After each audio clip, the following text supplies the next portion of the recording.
Muy buenas tardes a todos. Bienvenidos a Roca Madrid Gallery para celebrar la segunda sesión del ciclo Maestros de Arquitectura, que pretende conocer la parte más humana e inspiracional que se esconde tras la figura de diversos arquitectos renombrados de nuestro país.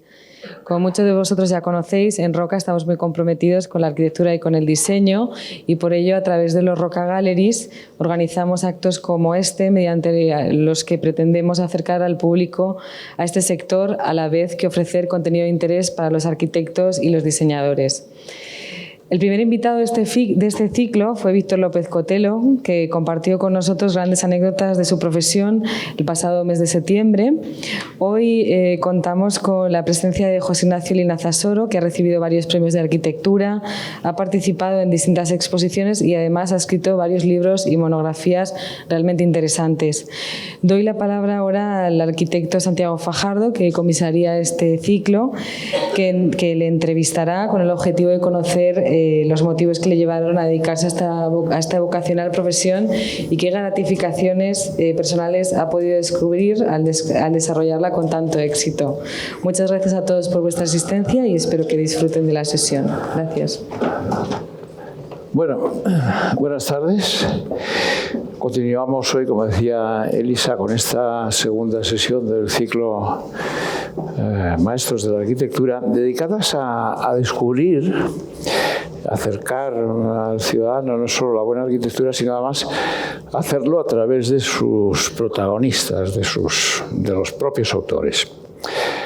Una aproximación que pretende hacerse desde lo personal, no tanto en lo que se refiere al análisis o a la exposición de las obras, como a conocer más un poco su filosofía, los aspectos ligados al proceso creativo, casi diríamos al relato mismo de la esencia de la arquitectura que cada uno pueda tener, y aspectos fundamentales en relación con nuestro trabajo, como es, pues decíamos, la formación de los arquitectos, los cambios extraordinariamente relevantes operados en nuestros modelos de trabajo, los cambios operados en la escala también de nuestro trabajo, el futuro de nuestra profesión, etcétera, etcétera. Hablamos de maestros porque todos ellos son profesionales en plena madurez y con trayectorias de más de 40 años, con una obra internacionalmente reconocida, que ejercen o han ejercido su magisterio desde las escuelas más importantes, que han bebido en las fuentes de los viejos maestros de la segunda mitad del siglo XX, y que todos ellos, digamos que construyen una arquitectura de autor sólida, con argumentos, cuyo destinatario siempre es el hombre, una arquitectura a la medida y, como a mí me gusta decir en ocasiones, alta costura.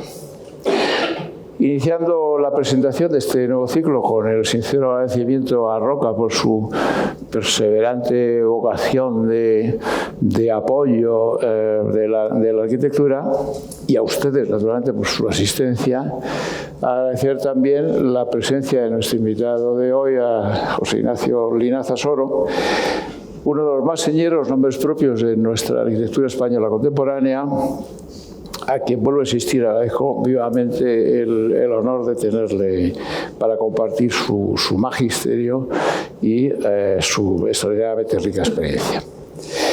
José Ignacio es nacido en San Sebastián, es arquitecto y doctor por la Escuela de Barcelona, profesor de proyectos en la Escuela de San Sebastián, de Valladolid, de Madrid, desde el año 88, hasta el año pasado, que te jubilaste. Es académico correspondiente de arquitectura en la Academia de San Fernando desde el año 87 y ha sido profesor invitado en las escuelas de Venecia, el Politécnico Central de Londres, Princeton, Pamplona, ahora Lausana, has estado en Italia, en Francia, en un montón de sitios, en fin. es un, yo diría, muy profundo conocedor de los contextos patrimoniales y con una larga experiencia de trabajo en ese campo delicado dentro y fuera de nuestras fronteras, siempre con extraordinaria sensibilidad y acierto. Su currículum es verdaderamente brillante y su trayectoria profesional pues está jalonada con muchísimos primeros premios, como el edificio Zigheran de Rovereto en Italia, el aparcamiento y los accesos peatonales del Castillo de Brescia, la ampliación del Consejo General del Bajo Rin en Estrasburgo, el Centro de Congresos de Troyes, el Campus Universitario de Segovia, la ampliación de la Facultad de Ingenieros Industriales de la Universidad del País Vasco, la ordenación del campo universitario de la Universidad de Salamanca en Ávila, el aulario de la Universidad de Ávila, el Centro Cultural Sur en Valladolid, la rehabilitación de las antiguas escuelas pías de Lavapiés en Madrid, el Ayuntamiento de Vitoria, trabajos en el campo del urbanismo, como la Plaza de los Amantes de Teruel, la Plaza de la Catedral de Reims, la Plaza de Baracaldo, el acceso al Parque Echevarría en Bilbao. Pero, en fin, también podemos hablar de la Iglesia Medina de Río Seco, el Hospital del Rey de Melilla o la fábrica de tabaco de Rovereto. Es decir, podríamos hacer esto extraordinariamente largo, con referencia pues, a los premios, por ejemplo, que ha tenido la Biblioteca de Lavapiés o la Biblioteca Central de la UNED, que es un poco, digamos, tu inicio, tal vez, en esa temática de las bibliotecas. La iglesia de Valdemaqueda ha tenido obra expuesta en exposiciones colectivas en el MoMA de Nueva York, en Europalia, en Bruselas y Madrid, en la Facultad de Arquitectura de La Sapienza, de Roma, en el Colegio de Arquitectos. Y como señalaba Elisa, pues bueno, también desde muy pronto también tiene una activa curiosidad en la investigación, en el ensayo, con publicaciones como Permanencias y Arquitectura Urbana, las ciudades vascas en la época romana de la Ilustración, publicada por Gustavo Gili en el 78, en el 80 el proyecto clásico en arquitectura, también de la misma editorial, que luego 4 años más tarde tiene una edición en francés, en Bruselas. En el 89 un compendio de escritos que publica el Colegio Oficial de Arquitectos, escritos que van desde el 76 al 89. En el 2003, escrito en el tiempo Pensar la arquitectura, que publica la Universidad de Palermo, de Buenos Aires. Y lo más reciente que yo conozco es Proyectar el Patrimonio, que es una lección inaugural de la Escuela de Chillot. Y por entrar un poco en nuestra conversación de esta tarde, a mí me gustaría empezar como se empiezan las casas, por los cimientos y por el principio. Es decir, yo te preguntaría cómo, cuándo y por qué a ti un día se te enciende una bombilla que te indica el camino de la arquitectura. Es decir, generación espontánea, antecedentes familiares, jugabas con el Mecano de pequeño. ¿Cómo fue todo esto? Bueno, yo antes que nada quisiera decir, porque ahora que está de moda lo de la falsificación de los currículums, para que nadie pueda reprochar esto, ¿no? Me pueda reprochar que yo no he sido expuesto en el MoMA. ¿Ah, no? No. La exposición esa que se hizo en el MoMA de Arquitectura Española yo no estaba. No, pues, sí fue expuesto en otra exposición en la Bienal de Venecia, pero no eso.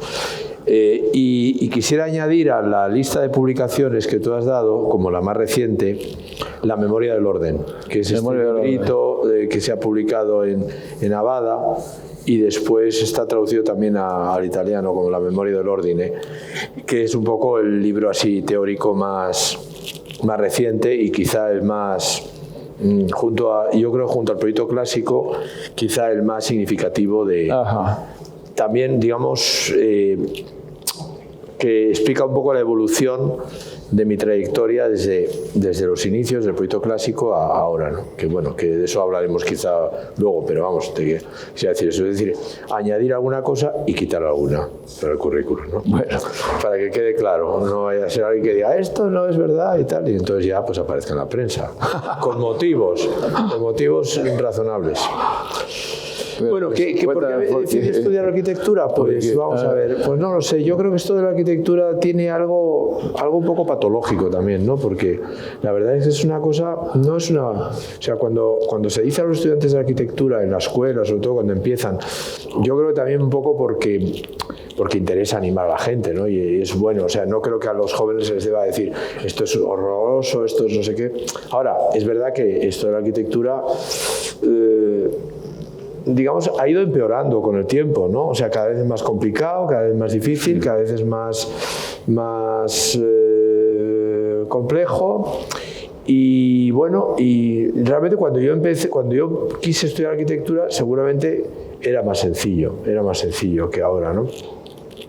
Pero también es verdad que yo creo que el interés por la arquitectura es un interés un poquito complejo, es decir, no sé, yo creo que cuando uno estudia medicina o estudia alguna carrera de ese tipo, tiene muy claro si realmente lo que le interesa es hacer como una contribución a la sociedad, ¿no? Muy claro.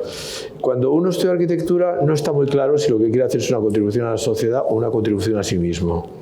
Es decir, sí, tiene algo de egocéntrico, ¿no? No digamos de egolátrico, pero sí de egocéntrico. Entonces, por otra parte, yo creo que detrás de esto de la arquitectura hay como... en la arquitectura hay siempre una voluntad, yo entiendo, a pesar de que hay gente que no está de acuerdo con esto que yo voy a decir, pero yo entiendo que hay una voluntad de proyectarse hacia el futuro, hacia el, digamos... hacia el futuro, hacia la posteridad, ¿no? De esto hablaba Schopenhauer a propósito de ese asunto, ¿no? Cuando hablaba del tiempo, ponía además, comparaba un poco, hablando del arte en general, contraponía un poco esa frase del Evangelio de Juan, cuando dice, no ha llegado mi hora, dice Cristo, dice, pero la vuestra ya está. Es decir, esa idea de la trascendencia, mientras que lo otro es la idea de, por decirlo de alguna manera, de la respuesta inmediata, es decir, de la funcionalidad, ¿no? Entonces, con esto quería decir Schopenhauer que en el fondo en el arte hay algo que no es funcional. Hay algo que tiene que ver con una proyección que va más allá de la respuesta inmediata, de la respuesta en el tiempo, ¿no? Entonces yo creo que esto de la arquitectura tiene un poco que ver con eso. Seguramente hay un deseo siempre de proyectarse más allá de lo que esto. Y esto no es tampoco, con esto no quiero decir que los arquitectos seamos todos una especie de profetas o de visionarios, pero sí que de alguna manera intentamos, o muchos intentamos, no sé si todos, pero que la arquitectura sea algo así como que trascienda un poco al tiempo que uno vive, ¿no? Entonces, a mí me interesó desde el principio la arquitectura ya del pasado, ¿no? De alguna forma, ¿no? Y quizá recuerdo una impresión muy fuerte que yo tuve siendo bastante pequeño con mis padres. Fui a Estella, cerca de San Sebastián, a Navarra, y vi unas ruinas de una antigua iglesia gótica donde jugaban unos niños. Y realmente, no sé, me quedé muy fascinado por aquella imagen muy, muy fuerte, ¿no? Y entonces yo creo que a partir de ahí fui interesándome cada vez más por la arquitectura. Los niños pues tienen como distintas fases, ¿no? Yo recuerdo que a mí primeramente me gustaban los trenes, después me gustaban los barcos y luego me empezaron a gustar las casas, y a partir de ahí ya me quedé con las casas y ahí sigo, ¿no? Con las casas. Entonces, pero de alguna forma, digamos, esa impresión sí que fue, porque empecé a partir de ese momento a interesarme por el románico, por la arquitectura medieval, por la materialidad, y esas son cosas que de alguna manera seguramente me han dejado huella y han sido quizá el detonante de mi interés por la arquitectura, vamos a decirlo. Yo te he oído decir alguna vez que de tu experiencia en Pamplona nace precisamente esa pasión por el arte románico. Sí, porque de hecho nosotros cuando yo estaba en primero, bueno, ya antes de empezar a estudiar arquitectura ya estaba yo interesado por el románico y por la arquitectura medieval y tal. Y de hecho yo tenía libros, me había comprado el Summa Artis, me había comprado el Ars Hispaniae y esos libros que ahora son difíciles de encontrar, por cierto, y que ahora son verdaderos tesoros, ¿no? El Ars Hispaniae, por ejemplo, realmente es una joya tener ahora el Ars Hispaniae, y yo lo tengo afortunadamente. Y bueno, y en primero nos exigían hacer croquis, levantamientos, teníamos que hacer un Muguruza, ¿te acuerdas del Muguruza? Cuadernos de croquis, ¿no? De croquis de edificios, levantamientos. Y yo escogí iglesias románicas, entonces yo iba todos los domingos por ahí al campo y hacía levantamientos de iglesias románicas acotadas, que todavía los conservo, ¿no? Esos levantamientos. Y realmente, pues sí, eso fue como una experiencia fuerte también, de visitar esos edificios, interesarme por esto. Dibujar bastante, dibujar natural, en fin, eso fue... Pero también recuerdo haber comentado en alguna ocasión la seducción que el Oriente ejerce sobre eso fue ti, más tarde, y sí. los viajes, es decir, cuando ya empiezas a viajar por Oriente Medio y a descubrir... Eso fue ya más tarde. En realidad, yo diría, lo de los viajes, por ejemplo, es un tema que ahora está como muy trivializado. Hace poco recuerdo que estaba yo en Florencia y era fue un día de la nevada, el día de la nevada en Florencia, que hacía años que no nevaba, ¿no? Y yo quedé allí además como colapsado porque tenía que dar una conferencia y se cerró la universidad. Entonces me quedé un día colapsado allí, me dijeron al día siguiente de ir a la conferencia, pero ese día no se podía dar, ¿no? Y recuerdo que iba a entrar en la catedral, en el Duomo, y había un grupo de niños españoles que estaban, niños de 15 años o menos, y estaban diciendo... Sí, tal, no sé qué, el año pasado cuando estuvimos en Estambul y tal.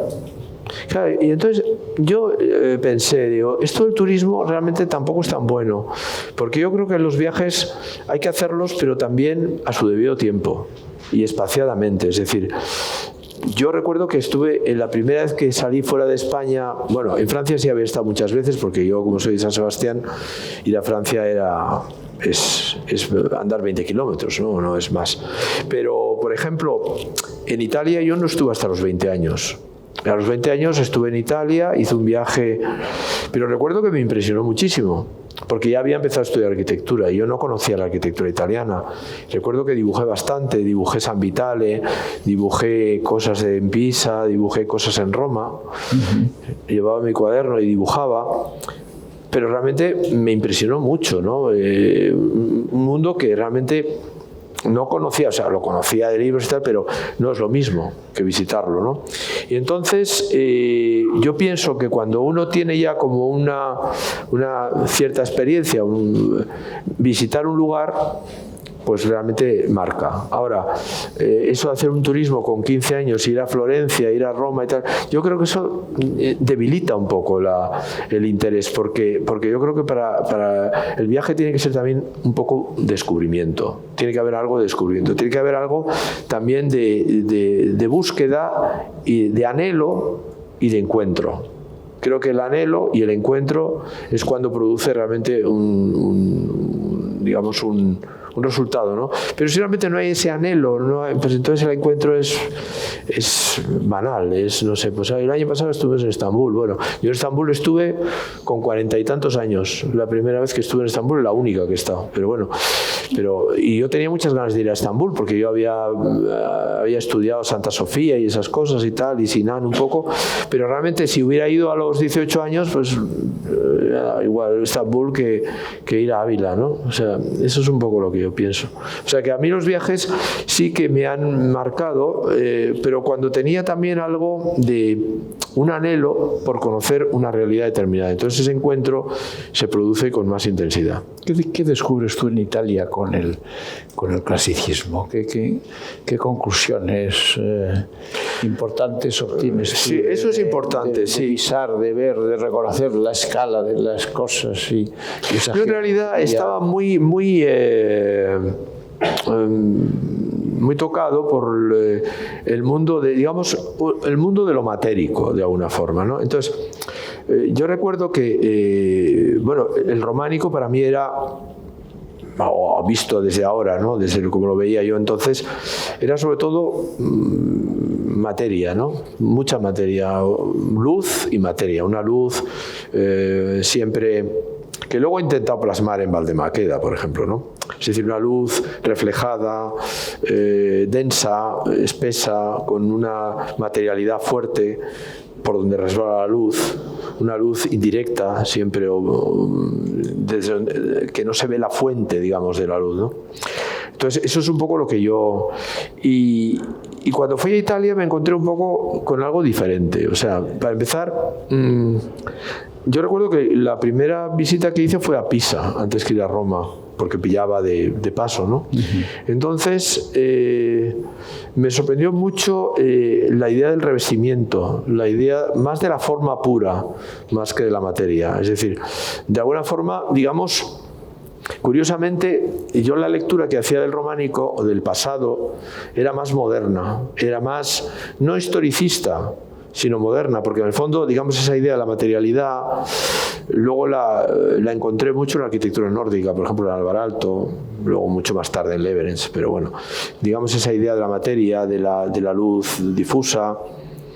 Eso estaba más en el fondo también en Le Corbusier, en el último Le Corbusier, en la Tourette, ¿no? Es decir, pertenece más a una visión del pasado con los ojos de la modernidad. Mientras que lo que yo veía en Italia era más, digamos, una arquitectura quizá presidida más por la forma, que se entendía menos desde esos presupuestos, que yo por eso entendía menos o me interesaba menos en aquel momento, ¿no? Pero yo descubrí esa realidad. Por eso quizá cuando yo fui a Italia, lo primero que vi fue Pisa y tal, pero me interesó menos y me interesó más Roma. Me interesó más Roma, las ruinas de Roma, porque allí sí que había textura, ahí sí que había espesor, ahí había densidad material. Y me interesó también mucho Ravenna, cuando visité San Vital, que dibujé San Vital, recuerdo, porque también era eso, era ese pasado, esa arquitectura del espolio, que dicen los italianos, esa arquitectura material, de la textura, que tenía más que ver con lo que a mí me interesaba, o me había interesado hasta ese momento, ¿no? Hablas de, fíjate, desde hace un rato, estás hablando constantemente de dibujo. El dibujo forma parte de nuestra experiencia de aprendizaje. Y bueno, siempre hemos sostenido que es nuestra herramienta de pensamiento. ¿Tú crees que realmente en las escuelas de arquitectura hoy se valora el ejercicio del dibujo, esa habilidad para representar el espacio con un lápiz y un papel? ¿O somos ya rehenes de las nuevas tecnologías? Yo creo que se ha perdido bastante el dibujo manual, ¿no?, en las escuelas, y yo creo que es un error. Porque, digamos, el dibujo manual es la expresión más inmediata, es decir, el plasmar una idea se plasma mucho más con la mano. Es decir, eso que decía Faucillon del elogio de la mano, ¿no? Sí. Es decir, la mano es el instrumento más primario y más elemental y más próximo. Entonces, yo creo que ejercitar la relación entre la mente y la mano es fundamental. Entonces, yo creo que el ordenador está muy bien, pero es como ya el dibujo técnico, ¿no? Tiene que ver más con el dibujo técnico. Entonces, creo que ya el dibujo técnico, como se hacía antes con el Rotring y tal, y el ordenador, son realidades paralelas, pero en realidad el dibujo manual yo creo que es muy importante. En algunas escuelas, por ejemplo, aquí en Madrid yo creo que se ha perdido muchísimo, pero en otras escuelas se ha perdido menos. Por ejemplo, el otro día que en Lausana, que estoy dando clases ahora allí en Lausana, me sorprendió porque los alumnos, al revés que pasa en Madrid, dibujaban bastante mal en el ordenador y dibujaban bastante bien a mano. O sea, en realidad, por ejemplo, en las escuelas españolas, o particularmente la de Madrid, que es la que yo mejor conozco, se dibuja muy bien en el ordenador, pero no se dibuja bien a mano. Mientras que lo que pasa en las escuelas europeas, o en general en la arquitectura europea, es que se dibuja con mucho menos técnica en ordenador, de una forma más sencilla, más simple. No es que se dibuje mal, pero los suizos, por ejemplo, los alemanes, dibujan preciso, de una forma precisa, pero con menos técnica que los españoles, ¿no? Con menos capas, menos texturas, menos dibujo. Y sin embargo, yo creo que se expresan quizá con más naturalidad a mano. Probablemente porque se les enseña más a dibujar a mano en las escuelas. Me gustaría que tocáramos un tema que a mí me parece de mayor interés, que es la arquitectura y el contexto. Es decir, hablar de la importancia, desde el que en ocasiones se hace hacia ese determinismo, yo creo que es fundamental para la arquitectura, porque en definitiva la arquitectura es como un árbol que echa raíces en la tierra y eso le pertenece al mismo, esa razón del lugar de la que hablaba Ortega. ¿En qué medida a ti te influye el Rossi con su libro La arquitectura de la ciudad? Para entenderla en el fondo pues como una sucesión de capas, de momentos, de situaciones que hacen de eso ese palimpsesto, ¿no?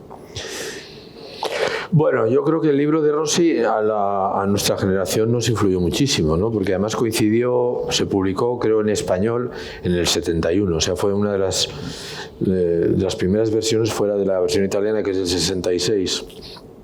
Yo creo que la más antigua, la primera traducción que se hizo a otra lengua extranjera fue al español, el año 71, en la colección aquella que dirigía Ignasi Solá Morales de Arquitectura y Crítica, que se llamaba, de Gustavo Gilli, ¿no? Se publicó en esa colección, que es una colección magnífica, ¿no? Que tiene libros de Pevsner y tal. Y se publicó el año 71 ya en español. Entonces yo creo que yo acabé la carrera el 72, a finales del 72, entonces nos influyó muchísimo, ¿no? Yo creo a mi generación. De alguna manera, en mi caso, llovía un poco sobre mojado, porque en realidad yo ya tenía ese interés por la arquitectura histórica, por la arquitectura del pasado y tal. Entonces, de alguna manera, a mí me abrió el horizonte. O sea, tenía ya algo previo en que fijarme, pero realmente el libro de Rossi me abrió sobre todo el horizonte hacia el papel, como dice el título del libro, que la arquitectura tiene en la conformación de la ciudad, ¿no? Que parece una cosa... para algunos es una cosa muy antigua y muy trasnochada, pero yo creo que tiene absoluta vigencia y que ha tenido siempre, ¿no? Es decir, es una cosa, en el fondo Rossi no hizo más que actualizar o poner al día algo que ya se decía desde el Renacimiento, ¿no? Lo de que una ciudad es como una pequeña casa o como una gran casa, y que una casa es como una pequeña ciudad. Eso que está en el libro de Alberti, nada más y nada menos, y que Palladio de alguna forma habla también de eso. Con pequeñas casas se hizo un burgo y con muchos burgos se hizo la ciudad, dice en los libros, ¿no? Palladio. Entonces yo creo que es una cosa, digamos, que tiene una lógica. Lo que pasa es que yo creo que hay distintas formas de construir la ciudad. Hace poco releía yo el libro de Colin Rowe, de la ciudad collage, a propósito de una cosa, porque hay una imagen ahí de Vitoria y mañana tengo que ir a Vitoria a dar una conferencia, y recordaba que estaba esa imagen de Vitoria ahí en el libro, ¿no? Y estuve releyendo un poco el libro, que hacía mucho tiempo que lo había leído, de la ciudad collage. Y él dice una cosa bastante interesante, la relación, o sea, una cosa que es muy clara, pero que está muy bien expuesta en el libro, ¿no?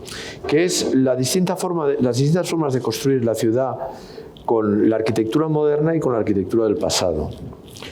De alguna manera, como que la arquitectura moderna responde más a una lógica de edificios aislados que generan, digamos, un espacio en torno. Y entonces, digamos, de alguna forma compara, por ejemplo, la unité de habitación con el Palacio Pitti, pero con los Uffizi, en concreto, dice. Entonces, cómo realmente los Uffizi tienen una fachada y que construye calle, y luego otra fachada que está dentro del tejido urbano, que pertenece al tejido urbano. Y entonces eso permite, digamos, que el edificio se integre, digamos, en un tejido urbano en el que se van sumando realidades distintas, ¿no? Entonces se va configurando como un magma, con esos edificios que tienen una fachada y que luego tienen esto. Mientras que, por ejemplo, la unidad de habitación o los proyectos urbanos de Le Corbusier de los años 20 son edificios que tienen como un envoltorio, un entorno, digamos, homogéneo en todas sus caras, es decir, que no es una arquitectura que construye un tejido urbano, sino que son elementos aislados, ¿no? Entonces, yo creo que esa ciudad moderna, esa ciudad construida por los edificios aislados, es un tipo de ciudad, digamos, que solamente como tal ciudad no consigue, digamos, hacer ciudad muy positivamente, ¿no? Entonces ahí es donde realmente hay un conflicto entre la construcción de la ciudad y la arquitectura moderna, entiendo, aunque evidentemente hay fragmentos de esa ciudad, de ahí lo que dice Colin Rowe de la ciudad collage, que son fragmentos importantes también de la construcción de la ciudad, ¿no? Pero digamos que el grueso de la ciudad que se ha construido, tal y como se ha construido hasta la modernidad, ha sido una ciudad que ha constituido un tejido, ¿no? Que ha tenido, digamos, siempre una pertenencia, los edificios han tenido una pertenencia a una escala superior, digamos, y a su propia escala. Es decir, es esa, digamos, dualidad o suma de dos realidades, ¿no? La del propio edificio y la construcción de un tejido, ¿no? Y de hecho yo los proyectos urbanos que he hecho, como el proyecto de Troyes, por ejemplo, pues están más enfocados a esa visión más tradicional que yo relacionaría, como hace muy bien Colin Rowe, más con Asplund, por ejemplo, con el proyecto de las cancillerías de Asplund, que por ejemplo con la unidad de habitación, ¿no? Sí, yo creo que vamos directamente un poco al tema de arquitectura y significado, es decir, esa capacidad de la arquitectura en la representación de lo simbólico, esa asociación de la arquitectura también inevitable, por otra parte, con el poder económico. Es decir, hablábamos también hace unos días de decir que no hubiera sido posible el gran canal de Venecia sin la generosidad y naturalmente los recursos de todos aquellos mercaderes que quisieron dejar efectivamente lo que tú decías, una cara, una fachada, una presencia en ese tejido urbano de una extraordinaria dimensión, ¿no? ¿Tú crees que ha concluido la etapa esa de los últimos años de la arquitectura icónica o realmente estamos exportando el modelo a otras latitudes? ¿Tú crees que se acabó? Yo soy un poco pesimista, debo decirlo, ¿no? Porque yo creo que el problema vamos a ver, antes al principio hablaba yo del anhelo y de la realización de ese anhelo, ¿no? Yo creo que es muy importante que los arquitectos tengan el anhelo ese de perpetuarse de alguna manera, ¿no? A través de la arquitectura, pero es más importante todavía el que existan mecenas o exista una sociedad que esté interesada por esa perpetuación, que es lo que ha hecho, digamos, que hoy día tengamos pues esas maravillas que tenemos de ciudades, de Venecia, y eso se ha hecho gracias a que había una sociedad que estaba empeñada en perpetuarse a través de la arquitectura, en dejar su huella, ¿no? Entonces, evidentemente, cuando existe eso, había, digamos, se buscaban, a veces no siempre los mejores, ¿no? No siempre los mejores arquitectos. En Venecia, pues, estuvo la famosa polémica entre el partido progresista, digamos, que apoyaba a Palladio y el partido más conservador que apoyaba a Sansovino. Pero claro, estamos hablando de Sansovino y de Palladio. O sea, que no estamos hablando de dos... o sea, cualquiera de los dos era estupendo, ¿no? Aunque a lo mejor era mejor Palladio, pero bueno. Ahora, el problema de ahora, de la sociedad actual, es que vivimos una sociedad, aunque ya es un tópico decir esto, porque tampoco no voy a decir nada... Vivimos una sociedad de la imagen. Entonces, la imagen no es la arquitectura. Eso yo creo que es importante. O sea, eso que se considera iconos, eso no es arquitectura. Eso son imágenes. Al menos lo que la gente valora de esas imágenes. Es decir, es producir una imagen y entonces hay coleccionistas de imágenes, hay pues no sé, mecenas, pero mucho más, entre comillas, que quieren perpetuarse a través de llamar a un arquitecto que hace una imagen deslumbrante y tal. Pero eso no construye ciudad.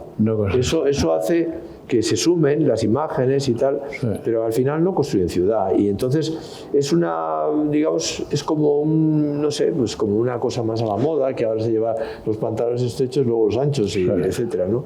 Pero no hay, digamos, esa perpetuación no es una perpetuación realmente que construya algo duradero como lo que era en la ciudad antigua, ¿no? Entonces yo soy pesimista porque considero que incluso con todos los medios digitales que hay actualmente, internet y tal, se sigue favoreciendo esa cultura de la imagen. No hay una, digamos, aunque esto viene de antes, no solamente de internet, ¿no? Pero hay una falta de profundización en los valores más, digamos, sustanciales de la arquitectura, que entre los cuales está, pues eso, la construcción de la ciudad, ¿no? Yo creo que vivimos efectivamente en una época en la que la cultura mediática, por llamarlo de alguna manera, está banalizando la arquitectura, reduciéndola efectivamente, como tú bien decías, a imágenes. Hace un par de años cayó en mis manos un manifiesto de un grupo de gente de Valencia que, con carácter previo a la publicación de una revista que se llama Archi-Enemy, fíjate que titula el manifiesto como porno arquitectónico. Y dice: y así la arquitectura se está transformando más en apariencia de arquitectura que en esencia de arquitectura. Igual que ocurre, por cierto, en el Facebook y las redes sociales y todas las redes, que tienen como una de sus graves consecuencias la de convertir la esencia del hombre en apariencia del mismo. Es decir, yo creo que efectivamente esto tiene mucho que ver con lo que dices, y hace un retrato. Dice: la arquitectura se ha convertido entonces en ese mero escaparate de arquitectura, en pornografía de arquitectura, y ha dejado de ser arquitectura en su sentido clásico como obra edificada, desligada de ese gran lastre comunicacional. Hoy el producto arquitectónico no tiene sentido sin su exposición. Hablaremos de eso, es decir, el escaparate mediático ya no sirve a la arquitectura, sino que la arquitectura sirve al escaparate mediático. Es decir, esa cosa que a veces se dice, que si no se publica, que si no se difunde, es como si te hubieras estado tocando las narices. Vaya, es decir, que tu obra completamente desconocida, por muy buena que sea. Bueno, de hecho, ya, bueno, yo no sé si es pornografía, eso quizás sea un poco exagerado el decir eso, pero porque yo creo que hay cosas interesantes que se hacen actualmente y hay arquitectos que hacen muy buenas cosas y muy interesantes, ¿no? Pero en todo caso, lo que sí es verdad es que hay una relación actualmente entre arquitectura y representación de la arquitectura y fotografía. De hecho, yo diría que la arquitectura siempre hay que verla, hay que visitarla, no es una cosa, no es posible, digamos, hacerse una idea de lo que es un edificio si no se visita. Eso para mí es fundamental, es decir, todo lo que sea hacer fotografías y buenas fotografías y tal, pues nunca representan el objeto en sí, porque es un objeto espacial, es decir, no es como un cuadro que más o menos tampoco es lo mismo, pero verlo y fotografiarlo. Pero en todo caso, la proximidad entre la imagen de la fotografía y el cuadro es mayor.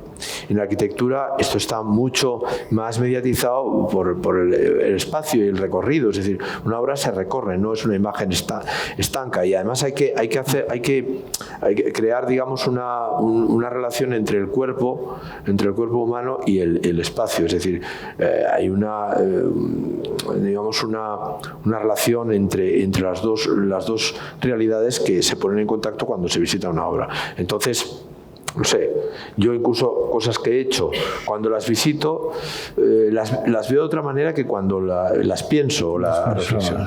Pero es que ahora, actualmente, hay una perversión mayor, que es que realmente las obras se difunden si son fotogénicas.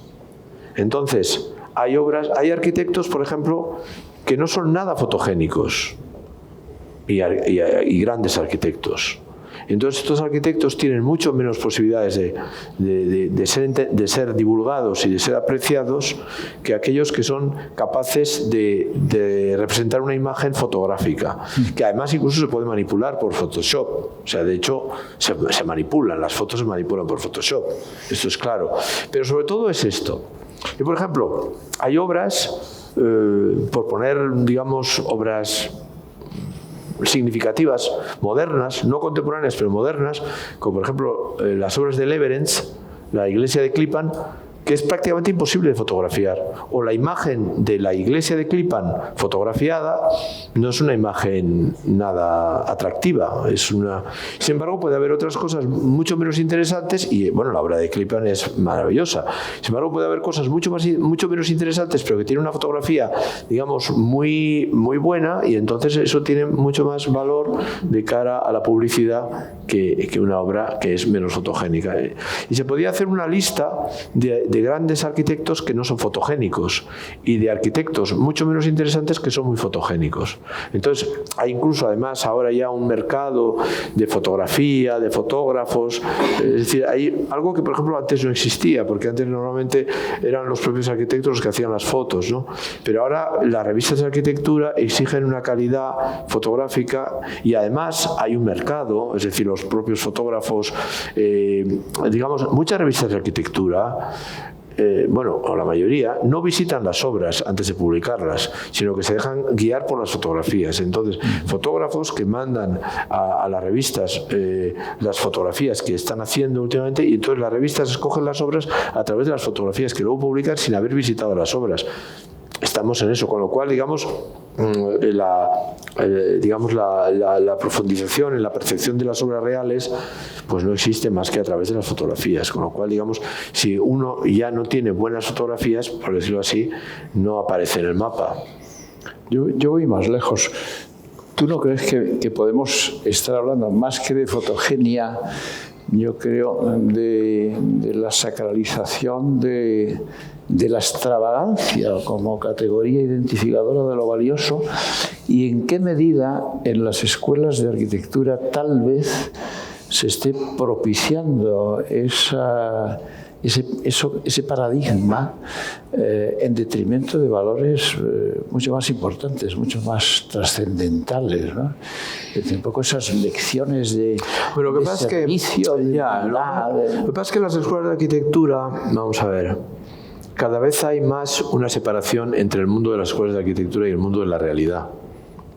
Es decir, entre otras cosas porque eso pasa menos en España todavía, pero en otros países prácticamente no se puede ser arquitecto y dar clases en una escuela, porque eres prácticamente incompatible. En Italia, ¿no? Por ejemplo, es que está prohibido dar clases si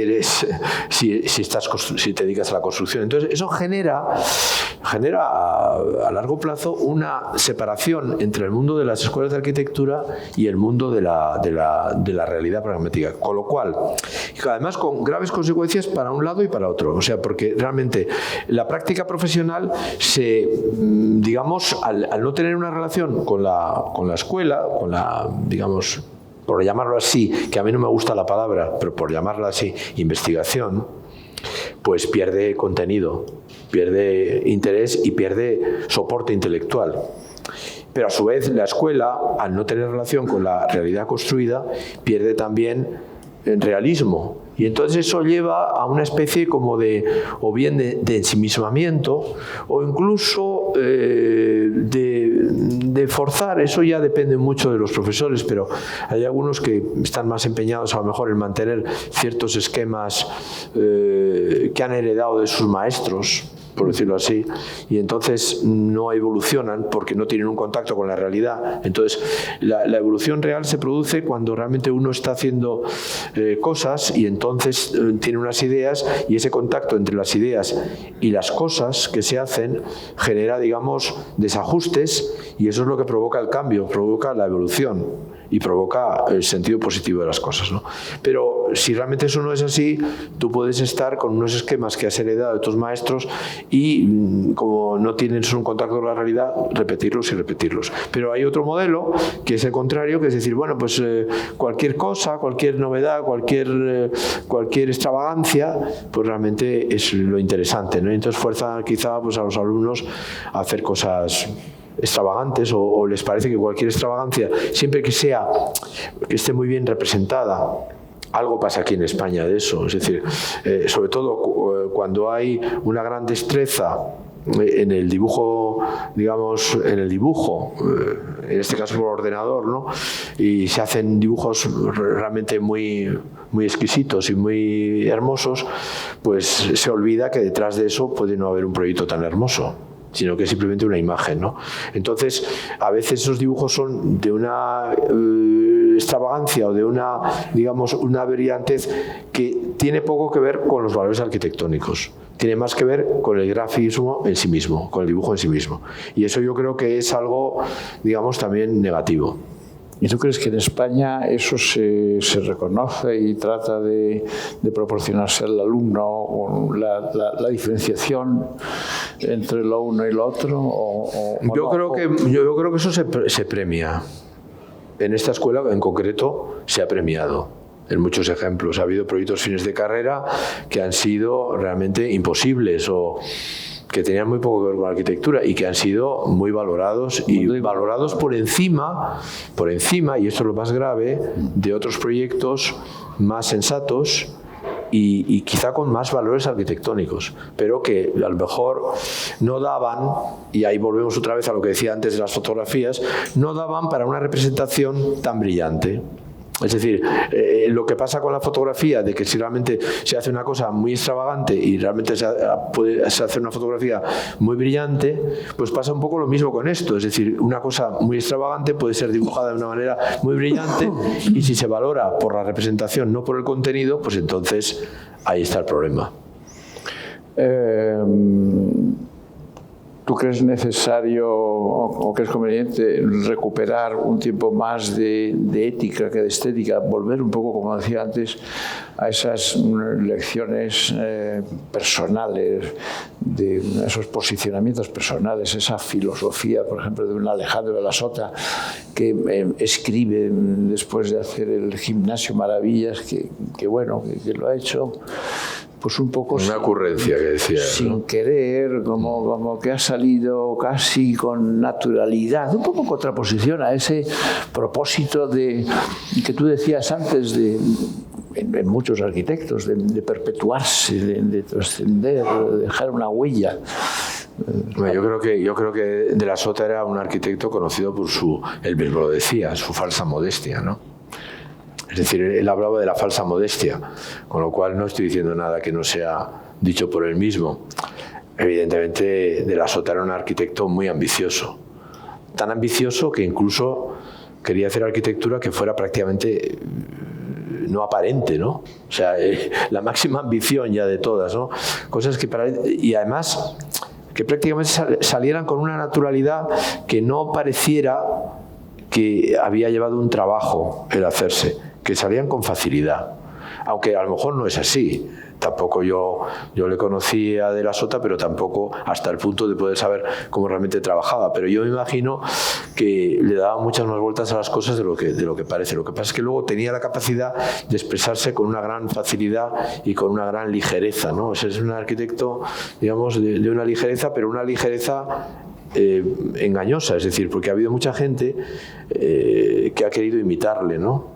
Y realmente es bastante inimitable, porque realmente conseguir esa ligereza de esa, digamos, casi arquitectura etérea, es muy difícil de llegar a ella si no se llega a través de una gran capacidad, una gran sensibilidad y probablemente de un gran trabajo también. Yo estoy de acuerdo contigo que no hay nada más difícil que conseguir esa claridad, esa aparente sencillez de las cosas. Y luego hay otra cosa que yo creo que es muy importante también decirla, ¿no? A mí me parece que yo, por supuesto, no quiero decir con esto que estoy diciendo cosas muy importantes, pero me parece importante decirlo. Yo creo que la arquitectura tiene mucho trabajo colectivo. Es decir, que las cosas no salen, no es... O sea, yo estoy en contra un poco de la genialidad del arquitecto. O sea, no creo en la genialidad del arquitecto. Creo que, creo que al final las cosas salen muchas veces de una forma compleja. Por ejemplo, la sección del Colegio Maravillas. Vamos a ver, yo no sé exactamente cómo surgió esa sección, pero algo tuvo que ver el ingeniero cuando se le ocurrió colocar la cercha en el sentido contrario. Claro, entonces, siempre el arquitecto, además los arquitectos somos muy poco modestos, empezando por el propio de la Sota, que no lo era nada, a pesar de lo que parecía, pues realmente minusvaloramos esas cosas, pero es cierto que seguramente el ingeniero tuvo un papel ahí, que la gran clarividencia, y ahí está la clarividencia de la Sota, supo ver que detrás de eso había un proyecto. Pero tuvo que haber también un ingeniero que hiciera eso. Igual que muchas veces uno está en el estudio y a alguien se le ocurre algo y entonces eso se incorpora al proyecto. De manera que al final la cosa no es solamente, no es que surja la inspiración de la nada o que el arquitecto sea un genio que va por ahí haciendo ocurrencias, como venía a decir de la Sota, sino que realmente las cosas son más complicadas. Es decir, a lo mejor a alguien se le ocurre una cosa y entonces la capacidad de interpretar esa cosa. Yo recuerdo que Curro Inza, que fue mi profesor, decía una cosa que a mí me parece muy sabia. Decía, el arquitecto no es un creador, es un intérprete. Y yo creo que eso está muy bien visto. Es un intérprete, porque en realidad es la capacidad de interpretar algo que surge ahí, ¿no? Yo recuerdo el famoso debate entre Commandant y Louis Kahn, ¿no? El famoso libro este que escribió Commandant, el ingeniero que había colaborado con Kahn, que era un ingeniero muy brillante y que, bueno, en un momento determinado escribió ese libro prácticamente poniendo a parir a Kahn, diciendo que Kahn era un formalista y que al final él era el que había hecho las cosas, ¿no? Pero tampoco es cierto. Es decir, porque Commandant sin Kahn no hubiera sido nada. Y a lo mejor Kahn sin Commandant tampoco hubiera sido tanto.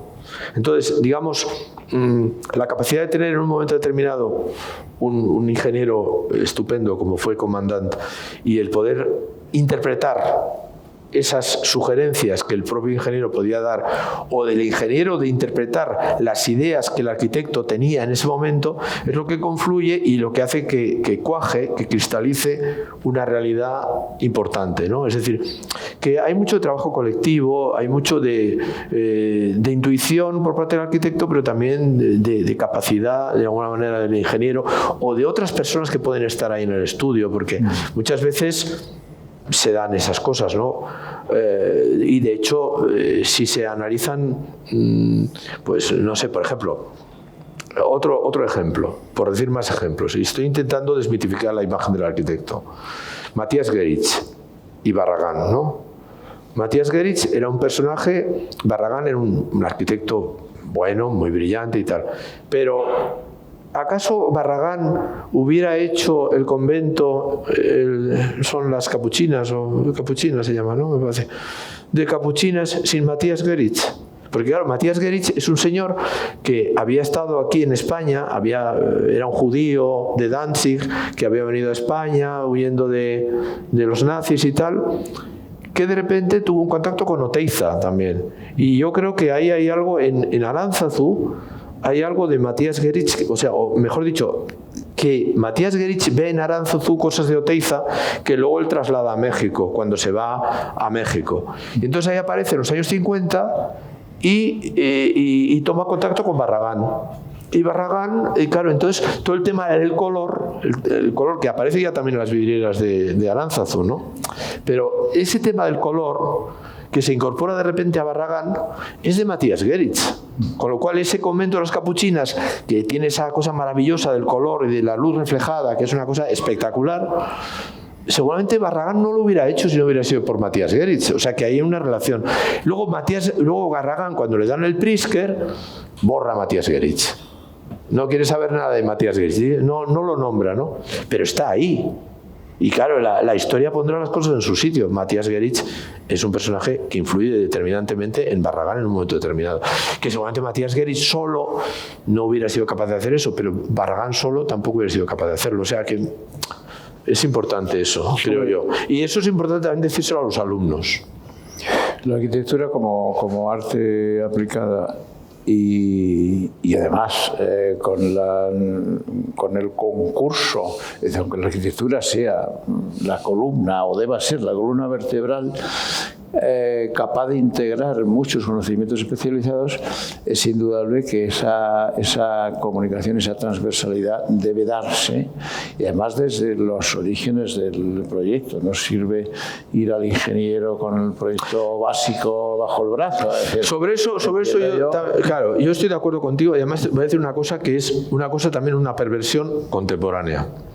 O sea, hay una forma de trabajo, sobre todo de los llamados arquistar, que consiste en lo siguiente: en hacer un dibujo, una imagen, y después dársela a un ingeniero que la desarrolla.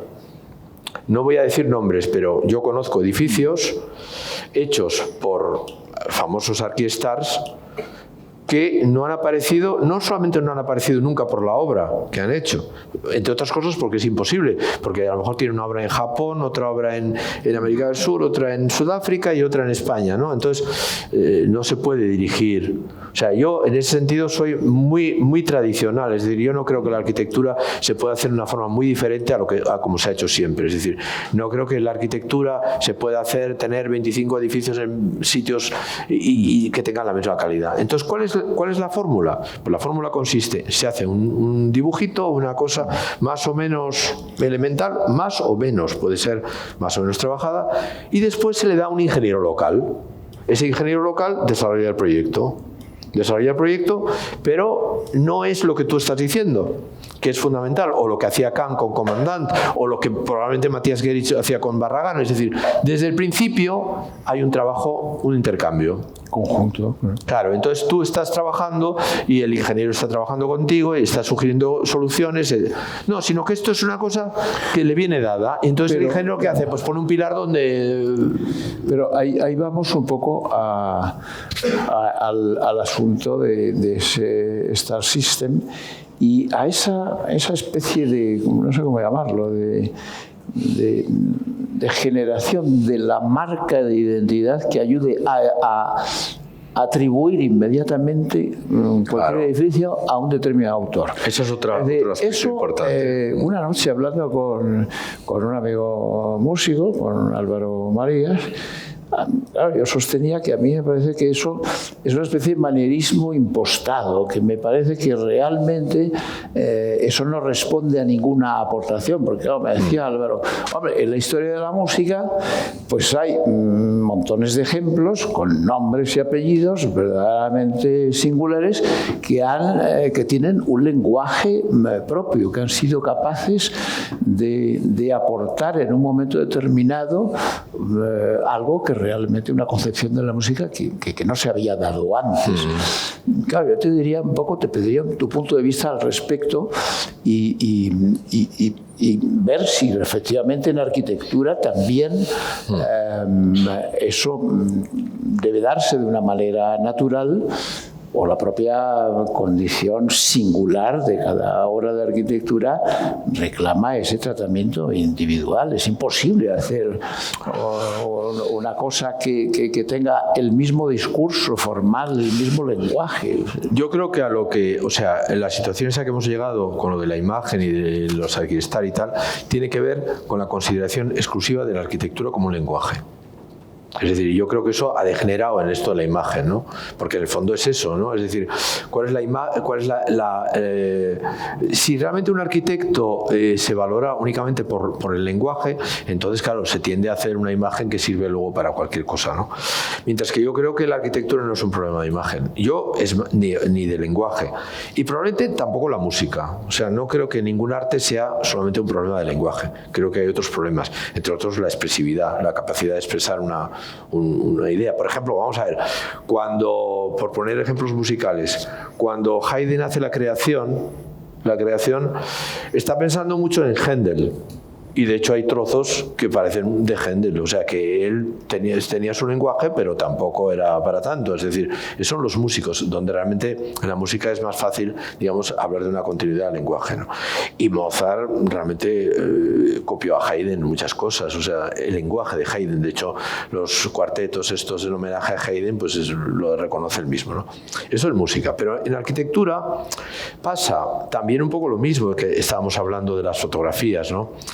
Por ejemplo, el otro día hablaba con un amigo mío de Bari, un arquitecto que además se dedica a la investigación y es un arquitecto bastante interesante. Hablábamos de la figura de Rudolf Schwarz. Rudolf Schwarz, este arquitecto alemán de Colonia, que fue amigo de Mies y tal, que tiene unas obras magníficas, que son de una modernidad, digamos, no ortodoxa, pero modernidad. ¿Qué es lo que pasa con Rudolf Schwarz? Rudolf Schwarz tiene edificios, no se puede hablar de un lenguaje, porque tiene distintos lenguajes o distintas formas de resolver sus iglesias o sus edificios públicos. Entonces, pero no es un arquitecto, digamos, ortodoxamente moderno. Entonces, en la época de la ortodoxia, del movimiento moderno, digamos, hasta los años 60, no fue un arquitecto muy considerado, porque no era ortodoxo. Pero es que cuando viene el posmodernismo de los años 80, tampoco es considerado, porque no tiene una imagen, digamos, no tiene una imagen, por decirlo así, retro. No tiene una imagen que realmente responda, por ejemplo, como los edificios neoclásicos de Asplund, ¿no? Que en los años 80 se valoran por encima de los edificios modernos, ¿no? Entonces, ¿qué pasa? Que es un arquitecto que queda como en una situación en la que no es valorado ni como posmoderno ni como moderno ortodoxo. Entonces queda ahí en un terreno de nadie, porque no es un arquitecto que tenga un lenguaje continuo, ¿no? Entonces, estamos un poco en lo mismo, es decir, ¿qué pasó con el historicismo de los años 80? No significó una reflexión sobre la arquitectura, cómo se había hecho, la arquitectura tradicional, no, sino simplemente se sustituyó una imagen moderna por una imagen antigua o historicista, pero en realidad era lo mismo, y entonces luego ha ido cambiando esa imagen, pero sigue siendo la misma imagen. Entonces, cuando realmente un arquitecto no opera desde el lenguaje, sino intenta adecuar el lenguaje a una necesidad, a una realidad que está más allá de su propia expresión personal, entonces cuando eso no se reconoce, no se valora tanto, ¿no? Porque en realidad no se considera, no es fácilmente identificable. Y claro, estamos en una sociedad en la que lo que es identificable inmediatamente es lo que se valora. Volviendo a, digamos, la fascinación que en ti ejerce la arquitectura del pasado y desde la experiencia que has tenido de trabajar en centros históricos, sin embargo, no te gusta que se diga de ti que eres un experto, un especialista en rehabilitación o en restauración de edificios. Es decir, ¿cómo abordas tú, desde qué planteamiento abordas tú la intervención en un edificio antiguo? Bueno, yo para empezar no soy experto en nada, o sea, yo no creo en el expertismo, digamos, en arquitectura. O sea, creo que los arquitectos precisamente lo que no somos es expertos, somos como más diletantes en ese sentido, y es bueno que así sea. Es decir, sí, el experto era otra cosa que yo quería sacar, es decir, especialización o generalidad. Yo creo que hoy día se tiende a favorecer también la especialización y todo eso. Yo creo que eso es un error. O sea, yo creo que si un arquitecto es especialista en una cosa, se convierte en una máquina que repite las cosas, es decir... Ya hay ingenieros especialistas. Claro, efectivamente. Y también los ingenieros debían de ser menos especialistas, entiendo yo. Porque cuanto más especialistas son, más repiten, o sea, son esclavos de la normativa o de algo que realmente han descubierto y repiten constantemente. Si el ingeniero fuera más... tuviera más los ojos puestos en la experimentación, en el juego, esto sería mucho más mucho más interesante, porque realmente estaría, y de hecho los hay, ¿no?, que están abiertos, digamos, les interesan, digamos, resolver problemas que nunca se han enfrentado con ellos, no repetir soluciones a problemas que han tenido. Pero es casi una actitud personal, más que una disposición desde el punto de vista formativo. Claro, pero yo creo que eso es lo que mueve las cosas, ¿no? O sea, las cosas se mueven cuando realmente no se repiten, o sea, no se aporta un cliché que se va repitiendo, que es un poco, en el fondo, la especialización, ¿no? En cuanto a lo que, aplicado a lo que dices tú, ¿cuáles son mis criterios para un edificio antiguo, un edificio nuevo? Pues tampoco podría decirlo, precisamente porque no soy un especialista. O sea, es decir, depende en cada caso, en la situación. Hombre, es evidente que a mí, en principio, no me interesa mucho el juego de la contraposición entre lo antiguo y lo moderno, que por otra parte va un poco en contra de lo que ahora se impone. Porque precisamente toda esta normativa de la Carta de Atenas y todo esto favorece precisamente la contraposición, porque se favorece la distinción entre lo antiguo y lo moderno. Eso lo que hace es generar monstruos. ¿Por qué? Pues porque en realidad es como, digamos, cosas extrañas que a un edificio le salen, ¿no? Cuando yo creo que realmente un edificio tiene que tener una unidad. Es decir, se puede buscar la diferenciación entre lo antiguo y lo moderno, y no está mal que así sea, pero el contraste es otra historia. Es una historia que realmente provoca la falta de unidad en un edificio. Entonces, yo diría que en ese sentido estoy en desacuerdo con ese contraste, aunque en algún caso a lo mejor puede darse, pero yo en general he operado más, incluso cuando he hecho edificios nuevos en lugares históricos, como por ejemplo el edificio de Troyes del Palacio de Congresos, pues en realidad yo he buscado más la integración. Cuando antes hablaba de la unidad de habitación y del edificio de los Uffizi o de la Cancillería, de las Cancillerías de Asprun, diría que yo estoy más cerca de las Cancillerías de Asprun que de la unidad de habitación, ¿no?, en ese sentido. Y por eso yo busco más la integración, busco más la continuidad, busco más una referencia más allá del edificio, menos objetual y más pensando en el tejido urbano. Quizá también por esa formación que yo tengo original, digamos, rosiana, por decirlo de alguna manera, ¿no? Por ejemplo, en el caso de la biblioteca de las escuelas pías de Lavapiés, ahí precisamente las ruinas de la iglesia ni las tocas, le pones un techo y poco más, un techo además inteligente, buscando precisamente esa luz dramática, tangencial, que resalta toda la áspera epidermis de las fábricas de ladrillo, etcétera, etcétera, ¿no? Sí, bueno, en realidad el proyecto de la Escuela Espía es un proyecto bastante complejo, ¿no? Bastante, digamos... en realidad yo lo que hago es integrar la ruina dentro de un proyecto contemporáneo, por decirlo de alguna manera, ¿no? Es decir, yo no distingo entre lo que se añade y lo que existe, sino que intento sumar las dos cosas, o de alguna manera desde una mirada contemporánea integrar la ruina. Es decir, que es más desde la actualidad la mirada hacia el pasado, que más desde el pasado mirar el pasado y mirar la contemporaneidad. Es decir, no hay como dos realidades, sino que es una realidad que viene desde la contemporaneidad, ¿no? Entonces, en ese sentido, pues la iglesia no es la iglesia, es una biblioteca, se entra desde otro lado, se intenta romper la axialidad barroca, se hace una segunda nave. Es decir, hay mucha manipulación que opera sobre lo existente, ¿no? Pero en realidad no es, digamos, algo que se superpone, sino que se integra en su conjunto.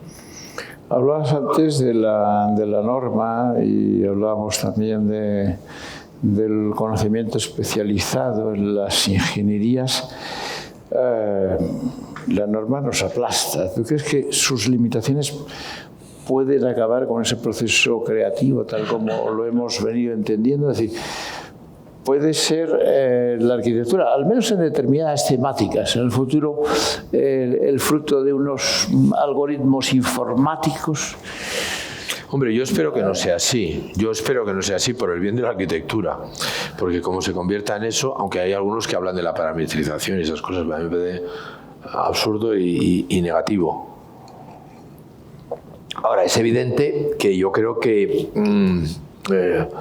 la normativa a veces es realmente agobiante, ¿eh? O sea, se está convirtiendo en algo realmente agobiante y que además yo creo que opera desde parámetros o desde valores que a veces son contradictorios con la arquitectura. Es decir, muchas cosas que se podían hacer hace 20 años ya no se pueden hacer, por ejemplo, y eso es un problema. Es un problema, o se pueden hacer con muchísimo más dinero. O sea, por ejemplo, no sé, pues esas cosas del vidrio RF, por ejemplo, ¿no? Pues, por un problema de incendios, claro, pero el vidrio RF es carísimo, ¿no? Claro. Entonces, si para hacer un espacio determinado abierto a otro espacio necesitas meter muchísimo vidrio RF, pues prácticamente o tienes muchísimo dinero para poderlo hacer o no lo puedes hacer, etcétera. Antes con mucho menos dinero se podían hacer cosas, ¿no? Ahora o es mucho más caro o es imposible. Y eso yo creo que es un problema. Y además que esas normativas muchas veces no han sido, desde luego generalmente no han sido propuestas por los arquitectos. Eso demuestra una cosa que también invita a la reflexión y ante la cual yo soy bastante pesimista, ¿no?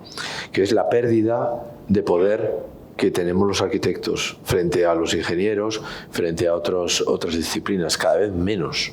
Es decir, el arquitecto en otras épocas era un poco el que dirigía, digamos, la situación, y yo creo que actualmente los arquitectos pues tenemos muy poco poder. O sea, y cuando hablo de poder no estoy hablando de poder mucho poder político, y sin embargo mucha responsabilidad. Y tenemos cada vez más responsabilidad, claro. Bueno, sobre todo en España. Eso sobre todo en España, porque en España está el problema de la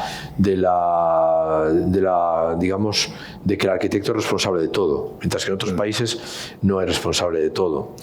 También es verdad que al ser responsable de todo y correr más riesgos, tiene más capacidad para poder forzar, digamos, a lo mejor a los ingenieros a hacer determinadas cosas que en otros países no se pueden hacer. Por ejemplo, en Francia, pues los ingenieros son muy conservadores y hay cosas que no están dispuestos a hacer.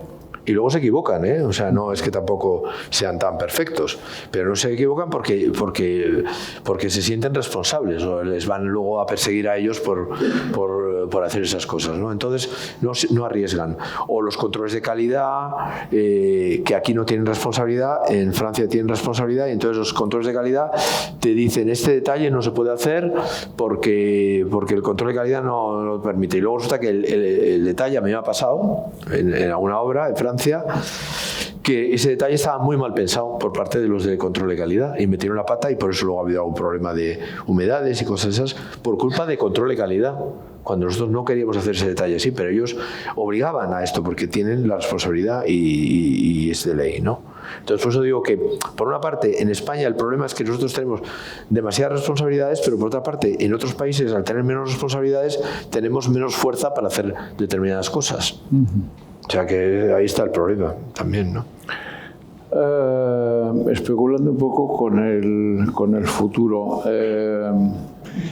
hemos pasado los arquitectos tal vez demasiado tiempo en la endogamia, es decir, ¿crees que existe una cierta barrera entre nosotros y lo que hacemos y la sociedad? ¿Habría que hacer algún esfuerzo para tratar de explicar un poco lo que en definitiva es un proceso complejo? Porque claro, la arquitectura, como bien decías, está sujeta a muchos condicionantes y determinismos. Es decir, que si se conocen, si se explican, pues digamos que el ciudadano puede llegar a comprenderlo y a valorarlo mejor.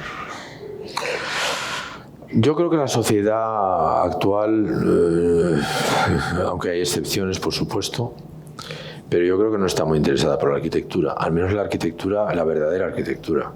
O sea, puede estar interesada por las imágenes, puede haber algún mecenas o algún político que quiera hacer un edificio realmente notable para ponerse en el mapa o para decir que ha hecho una cosa, pero normalmente eso que quiere hacer ese político o ese mecenas o ese no suele ser generalmente algo arquitectónicamente valorable como tal, sino más como una imagen, como algo así, ¿no? Pero no como un edificio, porque realmente el problema es que la arquitectura, digamos, es difícil de entender.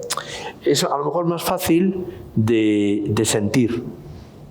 Es decir, cuando uno está dentro de un edificio que realmente es interesante, hay gente, y eso yo lo he podido comprobar, hay gente que a lo mejor no es arquitecto y que tiene más sensibilidad para sentir ese edificio que a lo mejor un arquitecto. Y esto pasa muchas veces, y pasa lo contrario, ¿no? Pero en realidad, digamos, es muy difícil para la gente hacerse a la idea de cómo va a ser un edificio si no lo ve construido. Es decir, esto yo creo que es prácticamente imposible. A pesar de todas las herramientas que tenemos. A pesar de todo. La gente hasta que no lo pisa, ¿no? Eso es así. Entonces es muy difícil por eso, digamos que la gente, y ahí puede haber luego ya distintas reacciones. Es decir, puede ser que una persona entre en un edificio, le parezca maravilloso y no sea arquitecto y siente el espacio. Y de hecho pasa, ¿no? Hay mucha gente que...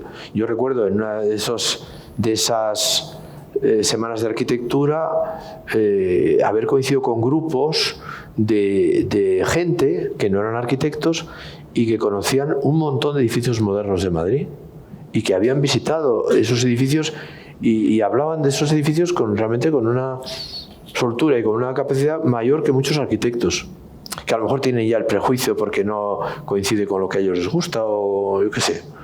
Y sin embargo esto pasaba, pero claro, tiene que estar construido porque si no es que es prácticamente imposible el hacerse la idea. Por ejemplo, es una cosa bastante sorprendente, pero es así.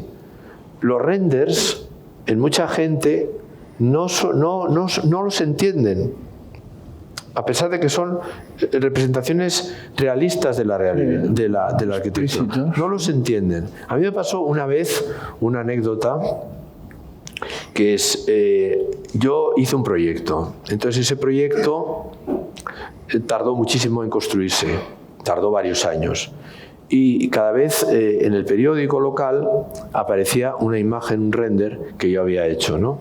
Entonces, aparecía, pues se hará, ya hay el presupuesto para hacer este edificio, y no se construye, y otra vez, y siempre aparecía el mismo render. Bueno, cuando ya se empezó el edificio y se empezó a construir, hubo protestas porque no le gustaba a la gente.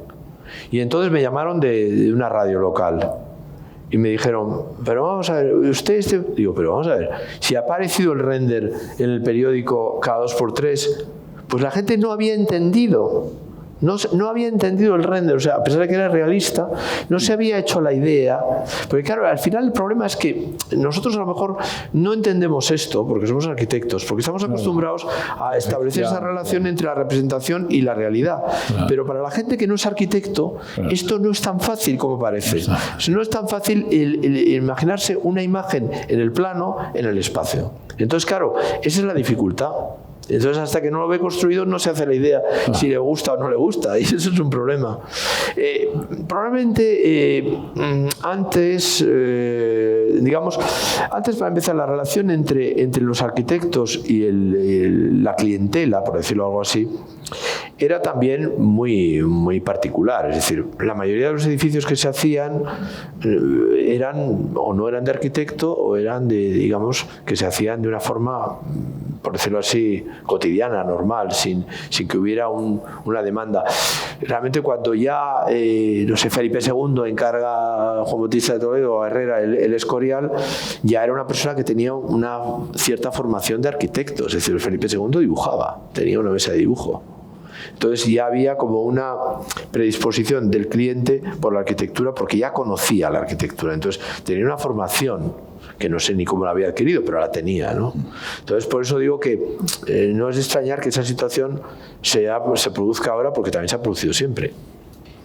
Hombre, derivado de tu afirmación, a mí me gustaría preguntar, y yo creo que podemos abrir el turno al público, el grado de interés del ciudadano por la arquitectura.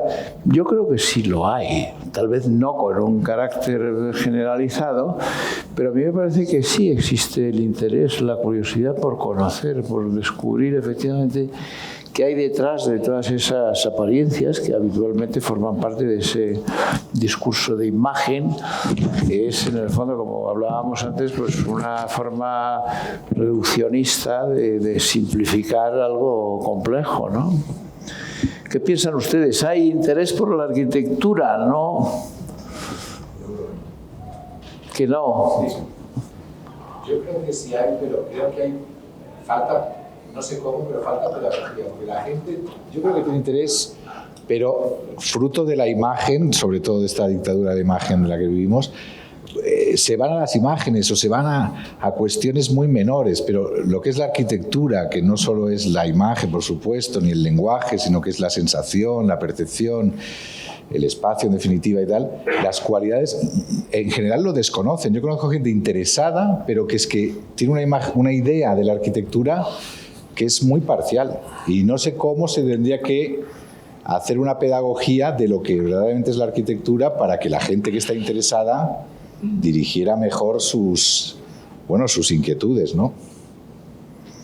Yo creo que, vamos a ver, que hay un interés global, así como dice, es claro, porque la cantidad de gente que estudia arquitectura, o sea, la gente que empieza a estudiar arquitectura es porque realmente piensa que la arquitectura es algo interesante, y hay muchísima gente que estudia arquitectura. Entonces, eso está claro. Lo que pasa es que yo creo que, por una parte, existe ese problema que yo creo que es fundamental. Es decir, la dificultad entre imaginarse lo que es un proyecto sin estar construido y la realidad. Entonces, la gente puede experimentar sensaciones placenteras, vamos a decirlo así, ante un edificio construido, pero es más difícil que la sienta ante un dibujo, entonces se deja más llevar por la imagen, por esto. En segundo lugar, la enseñanza de la arquitectura. Ese es un problema complicadísimo, dificilísimo, que los que la hemos ejercido y de alguna manera la seguimos ejerciendo, pues realmente, no sé, los podemos considerar en cierto modo fracasados, porque no es fácil transmitir este conocimiento, y además yo creo que la enseñanza tal y como está montada de la arquitectura es difícil, es compleja, porque se mezclan muchas cosas, hay muchas disciplinas, cada una va por libre, la historia va por su lado, la construcción va por otro lado. Entonces es difícil el poder sintetizar todo eso en una enseñanza, digamos, de alguna manera que permita, digamos, diseccionar, por decirlo así, el edificio y aplicarle, digamos, los criterios necesarios para que sea construido, ¿no? O sea, entonces, yo creo que eso genera, y aquí hay otro problema, eso genera mucha frustración en las escuelas de arquitectura. Y de hecho hay muchísima gente, y esto hay que decirlo, muchísima gente en las escuelas de arquitectura que está absolutamente frustrada, porque no ha conseguido, digamos, o sea, se ha desmotivado quizá de esa motivación más o menos vaga que podía llegar a tener cuando empezó a estudiar arquitectura, se ha convertido en una frustración, porque no ha conseguido entender al final en qué consiste la arquitectura. No ha conseguido entenderlo, porque se ha liado, o porque tiene una mentalidad en la que, digamos, una mentalidad racionalista, funcionalista, digamos, lo que diría Pascal, el esprit de géométrie, y no el esprit de finesse, ¿no? Es decir, que predomina esa mentalidad técnica, o esa mentalidad, digamos, funcional, racional, técnica, ¿no? Frente a otra mentalidad que a lo mejor es la contraria, pero que también es que también es equívoca, ¿no? La mentalidad artística. Es decir, yo creo que quizá el arquitecto no tiene que ser un artista en ese sentido, pero tampoco tiene que ser un ingeniero. Entonces, esa dificultad, ese equilibrio entre las dos cosas y el intentar, digamos, no tanto que sea medio ingeniero y medio arquitecto, y medio artista, sino que sea un ingeniero que piensa como artista. De hecho, así, o sea, en el final, si un ingeniero piensa como artista, es un arquitecto. Entonces, pero es difícil eso, porque hace falta tener un conocimiento técnico también suficiente para poder pensar como artista, porque si no, no puede pensar como artista. Y tampoco puede pensar solo como artista y luego, lo que decíamos antes, de servirse de un ingeniero para que le haga su escultura. ¿Algún comentario más? Sí. Siento un poco con lo que está diciendo José María. En cuanto a la frustración en las escuelas, sí, entiendo que existe esa frustración por parte de los profesores, pero creo que hay mucha responsabilidad también en los estudiantes. Yo creo que hay muchos estudiantes y finalmente bastantes arquitectos o titulados que no son arquitectos.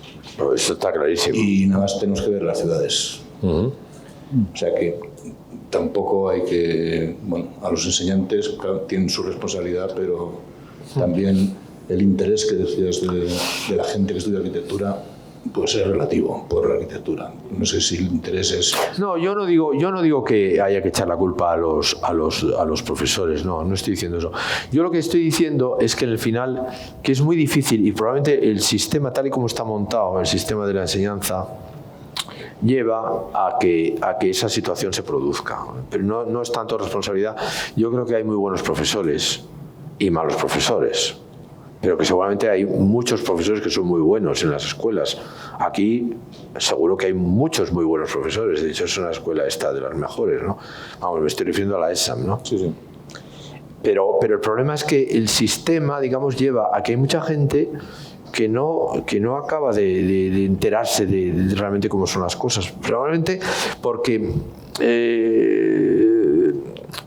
a lo mejor, vamos a ver, a lo mejor también es una cuestión de que realmente estudia demasiada gente arquitectura, que realmente no tiene tampoco esa capacidad mínima para poder entender. Es decir, todo el mundo no puede ser un arquitecto. Hay intereses contrapuestos. Está ahí. Claro, claro. Y luego también hay una realidad respecto a lo que tú dices, digamos, hay una frustración de una parte importante de los estudiantes en las escuelas, pero luego hay otra frustración de una parte importante de los arquitectos que acaban la carrera con la realidad. Porque normalmente también, muchas veces para tener cierto éxito en la profesión, lo que menos se requiere son cualidades, digamos, y capacidades para la arquitectura. Por ejemplo, la arquitectura se ha transformado cada vez más en es decir, la gente que tiene más trabajo es la gente que se dedica más a las relaciones públicas. De hecho, hay estudios donde ahí está dividido el trabajo, es decir, hay gente que trabaja en el estudio y gente que relaciones públicas. Esto ha pasado siempre. Bueno, hay estudios que tienen encargos y estudios que trabajan para esos estudios que tienen encargos. También. Sí, también se da, sí. Y hay muchos arquitectos, vamos a ver, hay arquitectos que han pasado a la posteridad y son famosos, y resulta que se descubre más tarde o se sabe que había otros arquitectos en el estudio que eran los que hacían los proyectos. Por ejemplo, sin ir más lejos, Gropius. Gropius que en realidad no hacía nada, era un relaciones públicas y en realidad los que tenían el estudio, pues no sé, llámese pues Meyer o llámese Neuffer o todos estos eran los que hacían luego los proyectos. Eso es así. Pero realmente el que ha pasado a la posteridad es Gropius, ¿no? Pero bueno, en todo caso, digamos, ese estudio podía llegar a funcionar porque realmente había un Gropius que se ocupaba de eso, o un Bonatz, o uno de esos, y luego había gente que a lo mejor era muy feliz haciendo los proyectos que el otro conseguía. Pero claro, puede haber gente que no tenga ese Gropius, con lo cual tampoco puede hacer nada, ¿no? Entonces se encuentra frustrado, o que se convierte en un arquitecto que hace ya, porque no tiene tampoco ese espíritu de lucha, se pone al servicio de lo que sea. llámese promotor o político, lo que sea, hace ya la basura esa que estamos acostumbrados, y luego dice, bueno, como realmente sí te parecía que era una persona muy capaz y tal, y era muy capaz en la escuela, para lo que se exigía en la escuela, pero no para lo que se exige luego en la realidad. Es decir, que también está la diferencia entre lo que se exige en la escuela y lo que se exige en la realidad. Y a veces también pasa que gente que no es tan brillante en la escuela luego es mucho mejor en la realidad. O sea que es complicado. Yo no sé, supongo que en todas las profesiones pasa algo parecido. Tampoco no creo que seamos tan especiales los arquitectos. Pero luego en la arquitectura pasa. Hombre, yo subrayaría la masificación de las escuelas y tal vez la responsabilidad de esa cultura mediática en la que la arquitectura se mueve en las últimas décadas, tan dependiente de todas esas imágenes, de esos paradigmas de éxito, de lo que hablábamos antes, de ese lenguaje extravagante que parece haberse convertido en categoría identificadora de lo valioso, ¿no? Es decir, y a mí me parece, claro, que dentro de la carrera o después, en ese incomprensible, desde luego, perversa dicotomía entre la escuela y la realidad, es decir, yo creo que también la escuela debiera ir acompasando ese itinerario del alumno para llegar al final de sus estudios con un cierto grado de conocimiento de lo que se va a encontrar y cómo funcionan las cosas, ¿no? Hombre, yo creo que eso en muchos casos sí se produce. O sea, yo creo que sí hay gente que acaba la carrera y que tiene un nivel de conocimiento importante, e incluso bastante sorprendente. Aquí, por ejemplo, en España pasa en la escuela, gente que sale de la escuela y que tiene un nivel realmente alto. Estoy hablando tiene un nivel realmente alto. O sea, que dices, general, bueno, ¿no? Realmente, no sé, estas personas son muy capaces de hacer cosas y responden muy bien a eso, ¿no? Lo que pasa es que luego pueden tener más o menos fortuna por todo lo que estamos diciendo, porque luego a lo mejor resulta que no son relaciones públicas o no tienen un amigo que no sé quién, o porque luego está todo el tema de los concursos, eso que ya sabemos, todos los problemas que hay con los concursos, que son muy difíciles y que no ganan a veces los mejores, en fin. Es complicado. Pero, digamos, es una carrera de obstáculos, todo esto. Una carrera de obstáculos